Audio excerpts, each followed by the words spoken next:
Hey man, say what you want to say, man, but this is Ty Talks. I'm your host, Tyran Daves, and I'll be breaking down some topics in the world of sports, debates, hot takes, and all the moments to keep the game talking. Remember, like, share, subscribe to Ty Talks Podcast 1.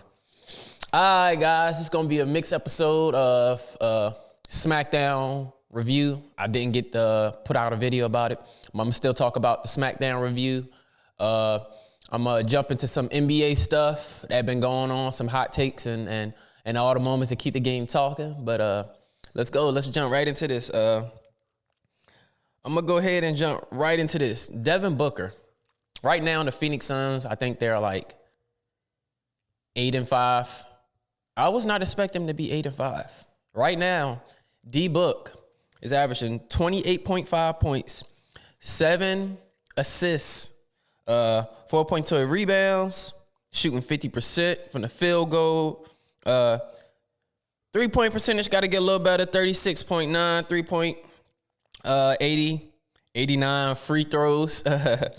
And he's playing 35 minutes. So 8-5. For y'all to even be in this position, y'all don't have Jalen Green. I think the chemistry is just better than last year.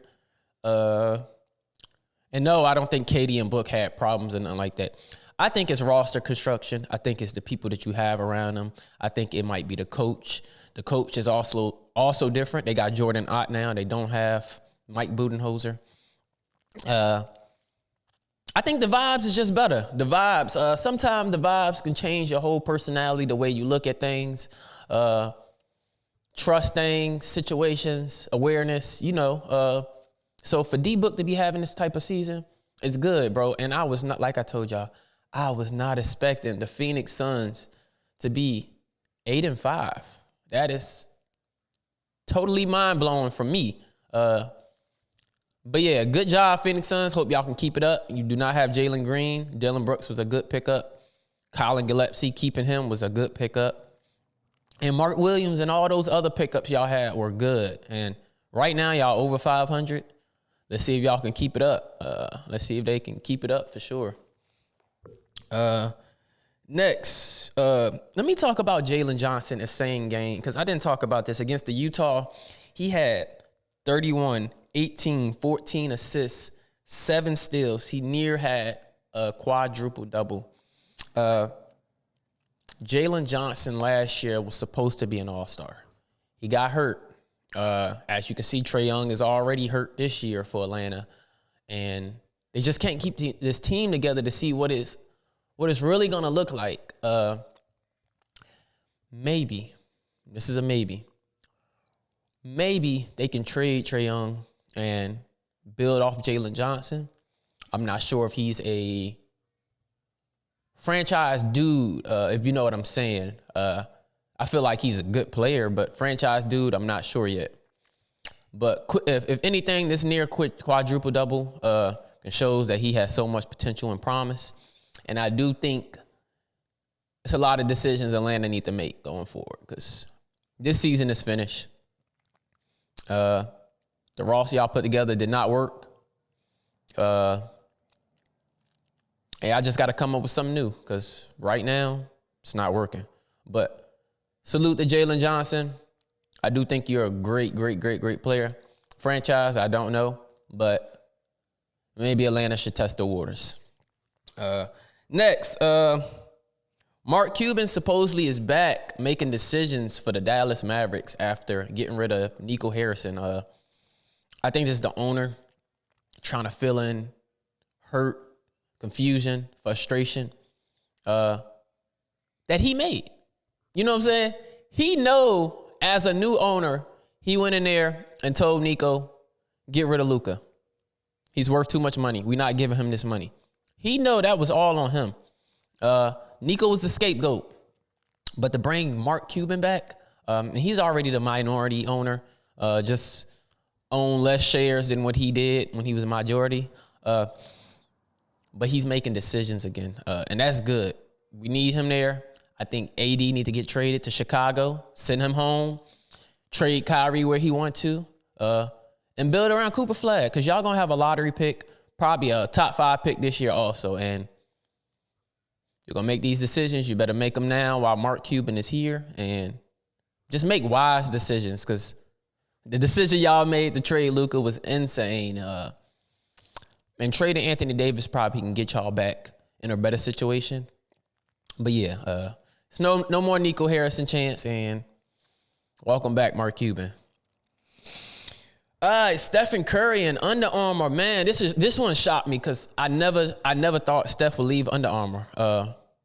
He made his own Curry brand, and this is what you want to do when you get to a point that you know your shoes is going to sell out just because of your name. You leave the company that gave you the start, Curry brand, like Jordan turned his into the Jordan brand. A lot of guys want to own their situations now. I think it's better that way. But for Under Armour to lose Curry is devastation.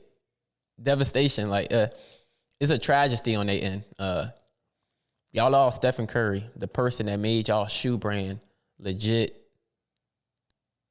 that. You know what I'm saying? Legit that. We talking about Stephen Curry, greatest shooter of all time, second greatest point guard of all time. Probably first, wherever you have him, depending on what type of basketball you like.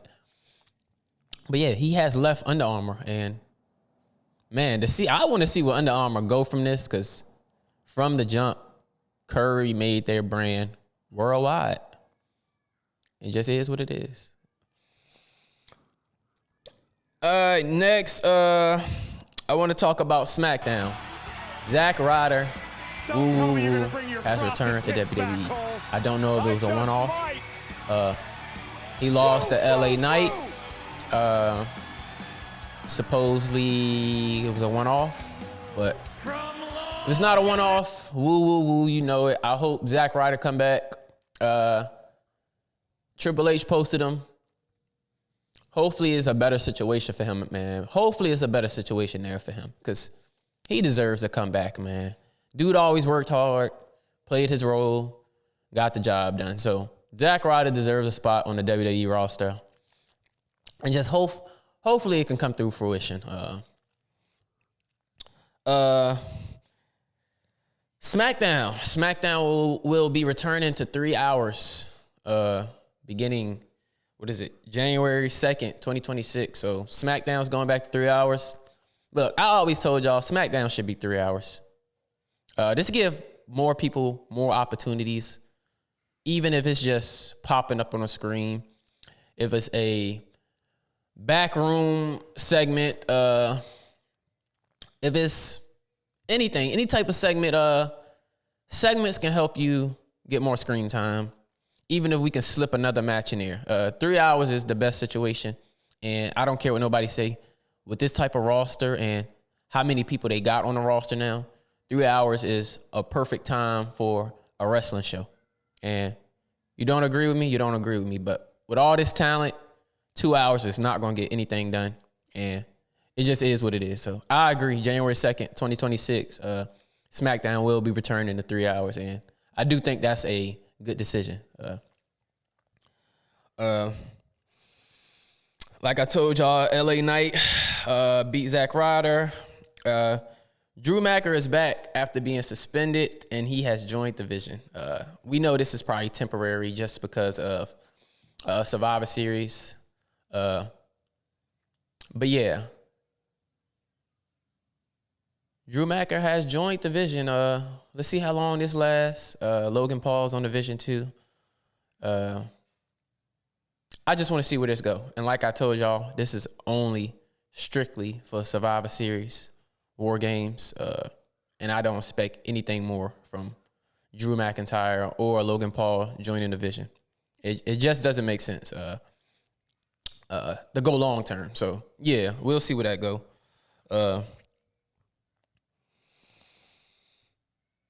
I think Jey Uso also got his brother Jimmy Uso to join Cody's team with CM Punk, Jey Uso, Cody Rhodes, Jimmy Uso. We'll see who else joined the team. But yeah, guys. Also, let me talk about Willie Green. Willie Green got fired by the New Orleans Pelicans, and they're blaming him. Everything his fault, right? Okay. First of all, DeJounte Murray hurt. Zion, his fault. It should be Zion's fault. This should only be Zion's fault. If y'all blaming Willie Green, it's insane. And the fact that Joe Dumars fired him is insane. This is not Willie Green's fault. This is Zion's fault.